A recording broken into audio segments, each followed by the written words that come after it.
Olá, olá, meus amigos! Aqui é o professor Stanley Costa, professor de Direito Civil, e este é o nosso canal de estudos em Direito Civil e Processo Civil. Recentemente nós atingimos 10 mil inscritos no YouTube e eu estou particularmente muito feliz. E decidi, como forma de agradecimento, liberar 2 cursos que tenho lá no Hotmart, aqui gratuitamente para vocês. Todas as videoaulas. Elas serão disponibilizadas semanalmente. Segunda-feira, primeiro bloco de obrigações. Terça-feira, segundo bloco de obrigações. Quarta-feira, primeiro bloco de contratos. Quinta-feira, segundo bloco de contratos, até que todas as aulas estejam disponíveis aqui gratuitamente. Mas você pode ainda assim adquirir o nosso curso lá no Hotmart por um preço muito especial.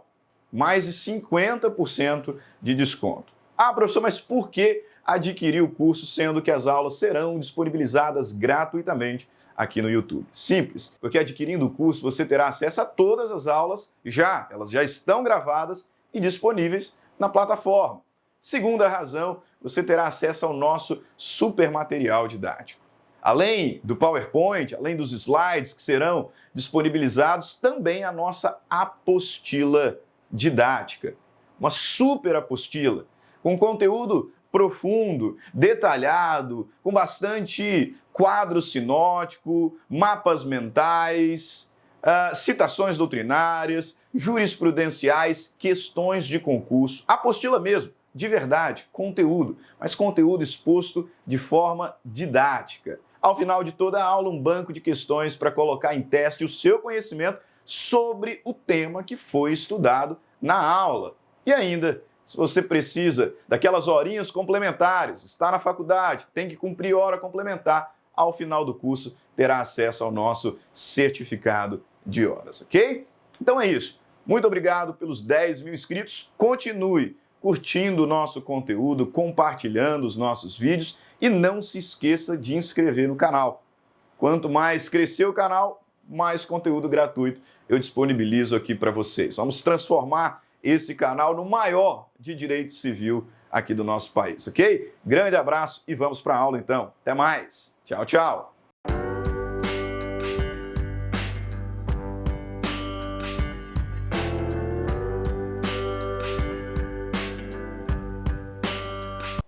Ok, estamos de volta para o nosso segundo bloco dos estudos sobre a extinção do contrato.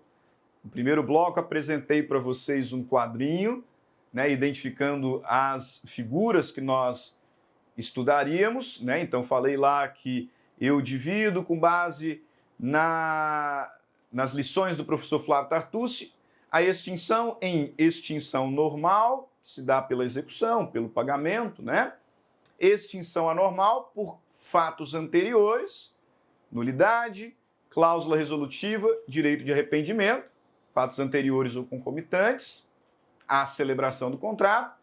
E agora nós vamos falar sobre a extinção por causas posteriores. Perfeito? Eu só insisto antes, porque ficou bem apressado no último bloco, porque estava quase estourando 30 minutos e as nossas aulas não passam de 30 minutos, o bloco. Então, só peço cuidado para que você não confunda o direito de arrependimento que nós tratamos e que deve ser expressamente previsto no contrato com aquele direito de arrependimento do Código de Defesa do Consumidor, para compras feitas fora do estabelecimento, como, por exemplo, compras feitas na internet, que é um direito de arrependimento previsto em lei. Então, não confunda os dois institutos, belezinha? Ok, vamos falar sobre a extinção por causas posteriores. E nesse contexto, eu considero aqui 2 formas, a resolução e a resilição. Resolução e resilição. Professor, mas resolução, cláusula resolutiva? Sim, tem um ponto comum aqui.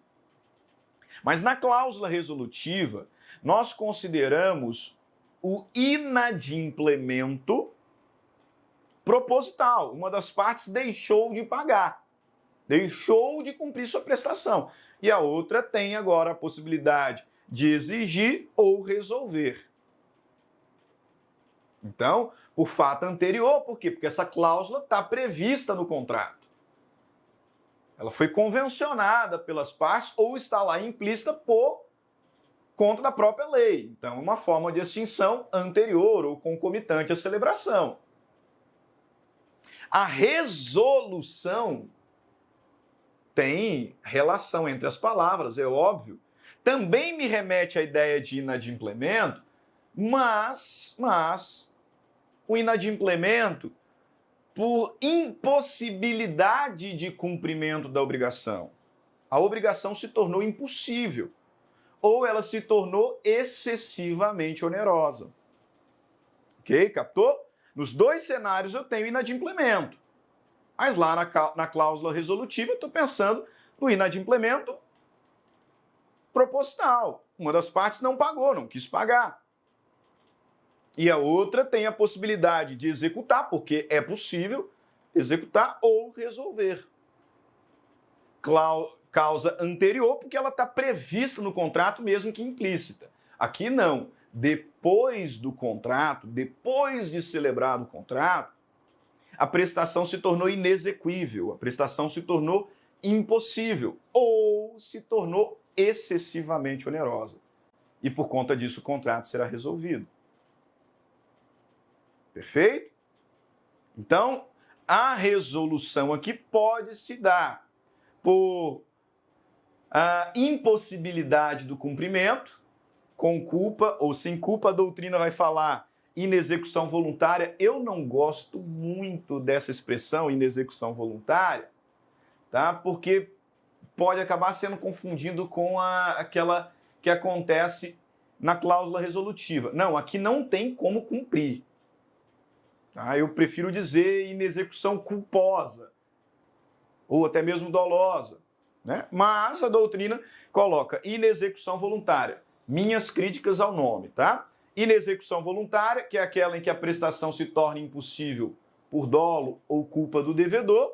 Inexecução involuntária, a prestação se tornou impossível por caso fortuito ou força maior. E a resolução por onerosidade excessiva, ok? Vamos aqui compreender esses três cenários. Começando pela chamada inexecução voluntária, reforço minhas críticas, não gosto da expressão, mas quando a gente fala em inexecução voluntária na doutrina, aqui está se imaginando o quê? A impossibilidade do cumprimento da obrigação, tá? Então, a obrigação não é mais exequível por culpa do devedor, foi o devedor que deu causa. Por isso que eles usam a expressão voluntária. O devedor deu causa à impossibilidade da prestação, a impossibilidade de ser executada. A prestação se tornou inexequível por culpa, por dolo do devedor. Nesse caso, a obrigação vai ser resolvida, senhores. Tá? Mesmo que a prestação tenha se tornado impossível por culpa do devedor, lembre-se que o credor não pode ser obrigado a receber coisa diversa. E nem ele, credor, exigir coisa diversa. Princípio da especificidade, está lá no artigo 313. O credor não pode ser obrigado a receber coisa diversa da que foi contratada, ainda que de maior valor. E na mesma medida, o devedor não pode ser obrigado a entregar coisa diversa, ainda que de menor valor. Então, se a prestação se tornou inexequível e as partes não chegam num acordo para uma dação em pagamento, a obrigação tem que ser resolvida. A obrigação tem que ser resolvida. Se houve culpa, então essa resolução vai se dar em perdas e danos. Esse pedaço, meus caros, vocês já sabem, porque vocês já estudaram o direito das obrigações.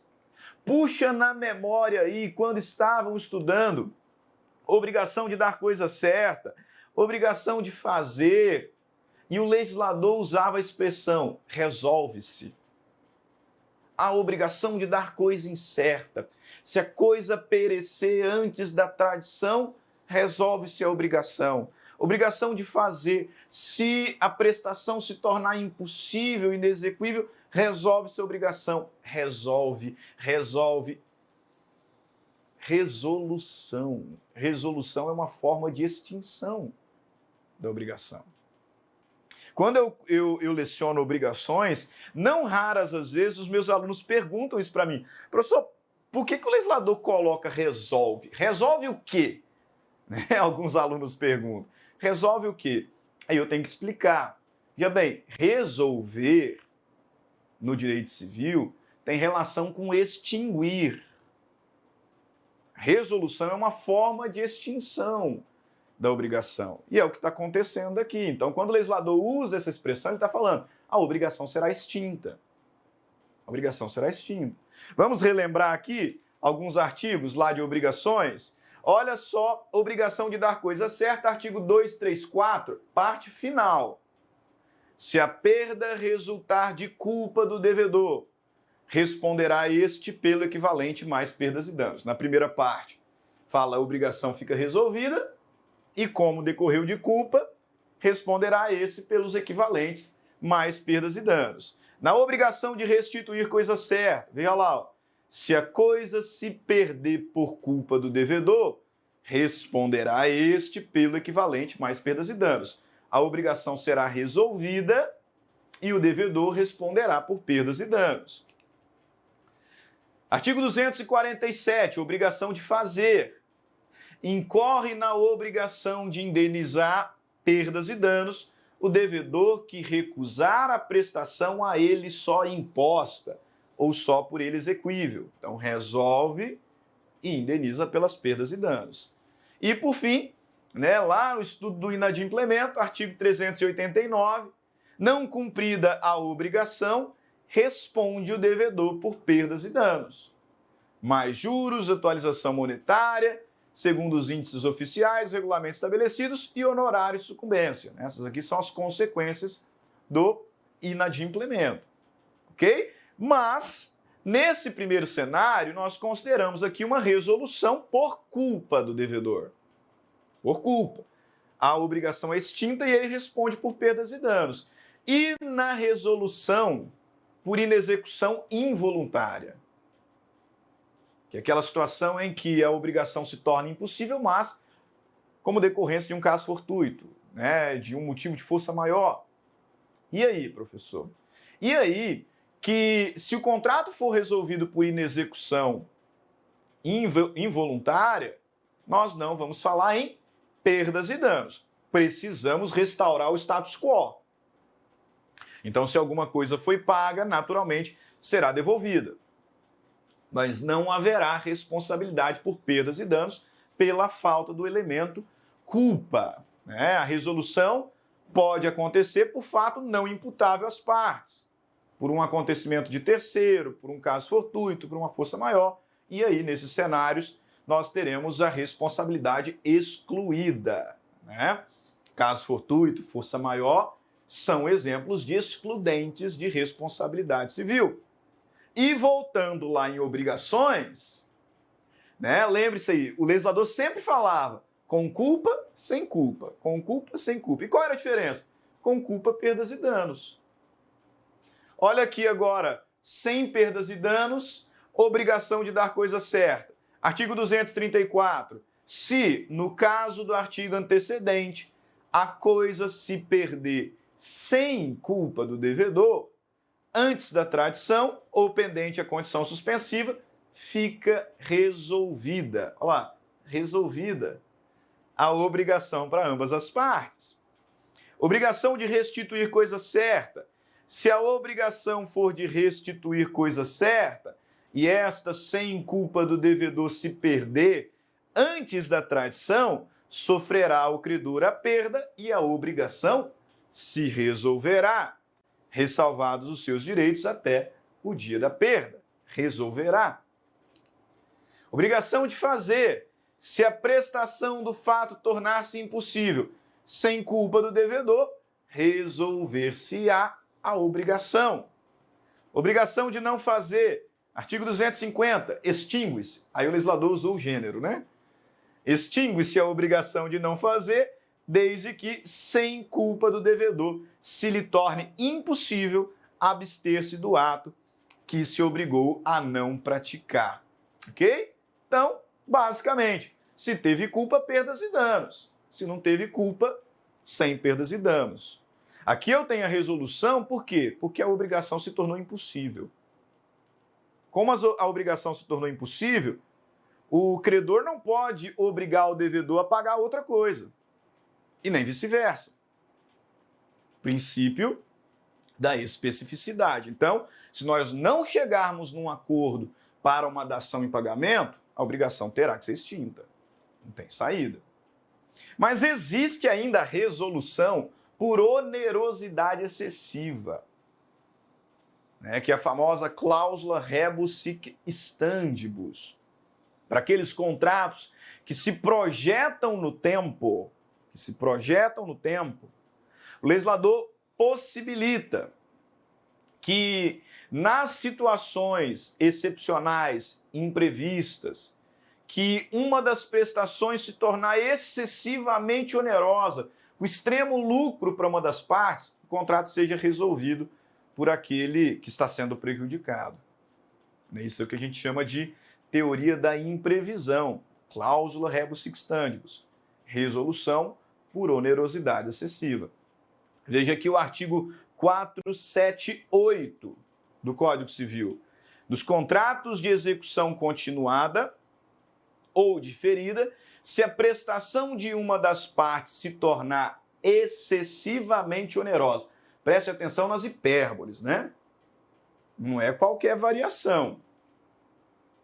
Nos contratos de execução continuada ou diferida, se a prestação de uma das partes se tornar excessivamente onerosa, com extrema vantagem para outra, em virtude de acontecimentos extraordinários, imprevisíveis, poderá o devedor pedir o quê? Resolução. Resolução do contrato. Os efeitos da sentença que a decretar retroagirão à data da citação, tá? Nem sempre a gente vai resolver porque tem aquele princípio da preservação, da conservação dos negócios jurídicos, né? Então, o artigo 479, que é o seguinte, vai dizer que essa resolução ela será obstada se a parte adversa concordar com uma revisão. Então, sempre que possível, a gente revê, a gente readequa. Não sendo o caso, aí eu consigo aplicar a extinção, aí eu consigo aplicar a resolução em razão da onerosidade excessiva, ok? Beleza. Então, resolver tem relação com inadimplemento, inexecução, descumprimento obrigacional, ok? E resilir, porque ao lado da resolução nós temos a resilição. E aí? Resilir. Resilição, senhores, é a extinção do contrato pela vontade das partes, ou de uma delas. A resilição é uma forma de extinção do contrato pela manifestação da vontade das partes, ou de uma delas, porque a resilição pode ser bilateral ou unilateral. Não tem inadimplemento aqui, não tem descumprimento obrigacional, não tem inexecução. Esse é o ponto central que distingue resolver de resilir. A resolução decorre da inexecução ou da onerosidade excessiva. A resilição decorre da vontade das partes. As partes querem pôr fim ao contrato, ou uma delas. Professor, então, resilição é a mesma coisa, direito de arrependimento. Não, não é. Não é. O direito de arrependimento é convencionado pelas partes, normalmente acompanhado de arras penitenciais. A resilição, quando bilateral, decorre da vontade das partes num novo negócio jurídico, num distrato. E quando unilateral, É possível por conta da natureza, não é porque foi convencionado. O direito de arrependimento ele tem que ser convencionado de forma expressa. E mais uma vez, normalmente virá acompanhado de arras penitenciais. Resilir não. Resilir não. Resilição do contrato se dá pela vontade, não prevista no contrato. Não foi nada previsto no contrato. Não necessariamente, não obrigatoriamente. Vontade das partes, de ambas, num distrato, ou de uma delas por conta da natureza. A natureza do contrato admite essa extinção unilateral, que alguns vão chamar de rescisão, eu prefiro não dizer dessa maneira. Mas tudo bem, alguns vão dizer rescisão unilateral. Olha o que o Orlando Gomes vai falar, né? O Orlando Gomes, ele nos ensina que a resilição contratual não se vincula ao inadimplemento de obrigações, mas cuida-se da extinção do contrato por simples declaração de vontade de uma ou das duas partes contratantes. A resilição bilateral, como eu já disse, né, acabei dando spoiler, tentei me controlar, mas não deu. A resilição bilateral é o que a gente chama de distrato, senhores. Ambas as partes resolveram, vamos colocar fim? Beleza. Então nós contratamos, agora nós vamos distratar. Exatamente. Um novo negócio jurídico, um distrato. O contrato está sendo extinto pela vontade de ambas as partes. Então, resilição bilateral nada mais é do que um distrato, um novo negócio jurídico que serve para a extinção daquele anteriormente firmado. Sobre o distrato, o artigo 472 diz que ele vai observar a mesma forma do contrato, né? O distrato faz-se pela mesma forma exigida para o contrato. Enunciado 584 do CJF, desde que não haja forma exigida para a substância do contrato, admite-se que o distrato seja pactuado por forma livre. Ah, professor, como assim? O que esse texto está dizendo? Ele está dizendo o seguinte: se o contrato dependeu de uma forma substancial, que é aquela que, se não for cumprida, ensejará nulidade, como, por exemplo, a escritura pública quando a lei exige, então o distrato terá que ser também feito por essa forma substancial. Agora, quando a forma for mera questão de prova, por exemplo, a gente fez por escritura pública, mas não precisava. Então a gente quis, não é substancial. Aí o distrato poderá ser de forma livre. É o que o enunciado está tentando explicar, porque o texto da lei faz parecer que é fixo, né? A mesma forma do contrato obrigatoriamente tem que ser do distrato. Sim, quando a forma for substancial. For uma forma substancial, aquela que, se não for observada, gera nulidade absoluta, artigo 166, inciso 4. Resilição unilateral é o que dá um pouquinho mais de nó na cabeça. Por quê? Porque aqui eu tenho a extinção do contrato pela vontade de uma das partes, e não é direito de arrependimento. A resilição unilateral é aquela que acontece quando uma das partes, por sua vontade unilateral, põe fim ao contrato. Ah, professor, mas isso pode? Então, senhores, depende do contrato. Há contratos que admitem essa resilição unilateral, pela natureza deles. Ok? Por isso que eu coloco aqui as lições do professor Cristiano Chaves. O que é essa resilição unilateral? Consiste no direito potestativo de um dos contratantes impor a extinção do contrato, independentemente do inadimplemento da outra parte, sem que o outro possa a isto se opor, posto situado em posição de sujeição. Em posição de sujeição. Há contratos que, pela natureza, eles admitem isso. E não poderia ser de forma diferente. Isso pode causar uma certa estranheza num primeiro momento, mas quando você vai para a prática, você vai observar que não é tanto assim. Por exemplo, a locação. Locação. Eu aluguei a minha casa para você. Então quer dizer que você vai morar o resto da vida lá? Ou esse contrato só acaba se os dois quiserem? Isso não, ué. Não. Esse é um contrato que admite resilição unilateral para um instituto chamado denúncia. Vocês vão aprender em contrato de locação. A locação ela é extinta unilateralmente por denúncia. A denúncia nada mais é do que, né, um instrumento de resilição unilateral. Aí lá em locação a gente estuda. Denúncia pode ser cheia ou vazia. Mas o que acontece aqui é o que? O locador notificando o locatário para deixar o imóvel, observando, obviamente, os prazos legais. Perguntei se o locatário quer.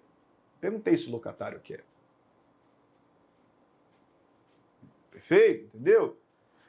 Certa vez o meu sogro se assustou porque ele estava morando numa casa alugada e aí ela foi vendida, né? Ele não exerceu o direito de preferência e o novo proprietário notificou ele para sair do imóvel. Ah, mas ainda tem 1 ano de contrato. Mas a lei de locações fala que o novo proprietário pode denunciar o contrato postulando a sua extinção. Aqui nós temos resilição unilateral. Resilição unilateral, resilição por denúncia. Artigo 473. A resilição unilateral, nos casos em que a lei expressa ou implicitamente o permita, opera mediante denúncia notificada à outra parte.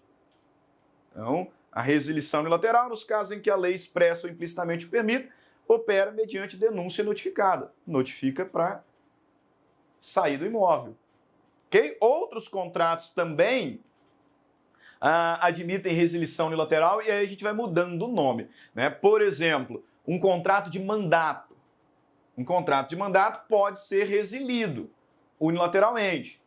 Aí, dependendo das partes, vai ser uma revogação ou uma renúncia. Você me contratou para ser seu advogado, então você me passou uma procuração ad judicia para te representar em juízo, beleza? Você é obrigado a me ter como advogado o resto do processo? Você não está gostando do meu trabalho, vai ter que ficar comigo até o final. Não. Você pode extinguir. Depende da minha vontade para isso? Não. Você vai revogar os meus poderes.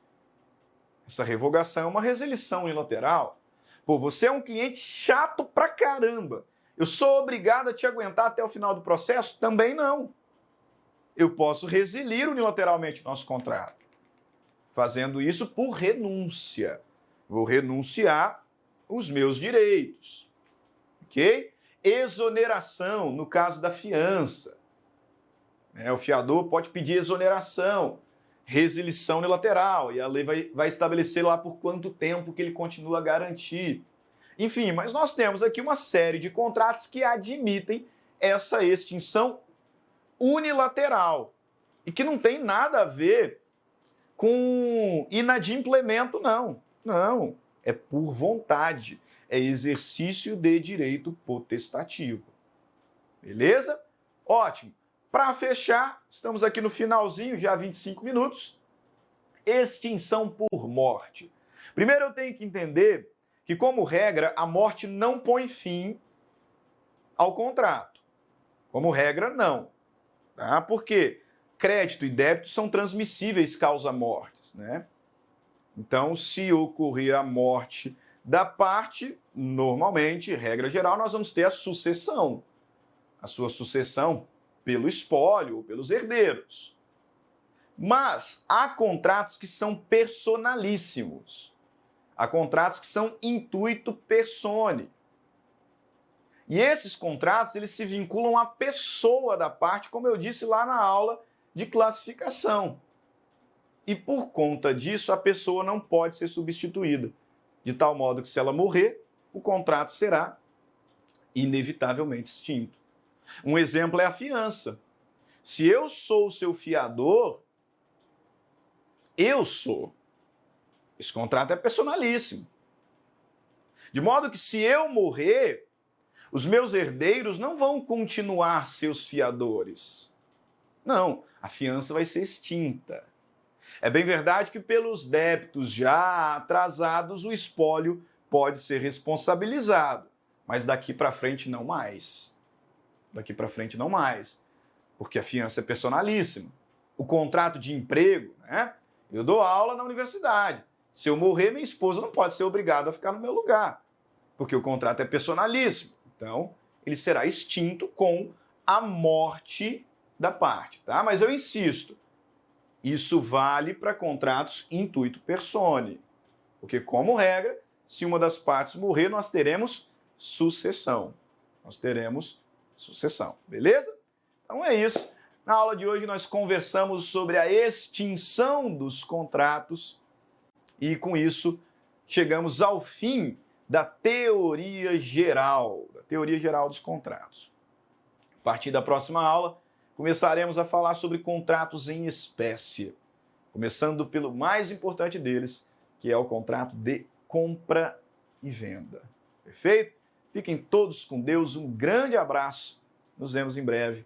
Até mais. Tchau, tchau.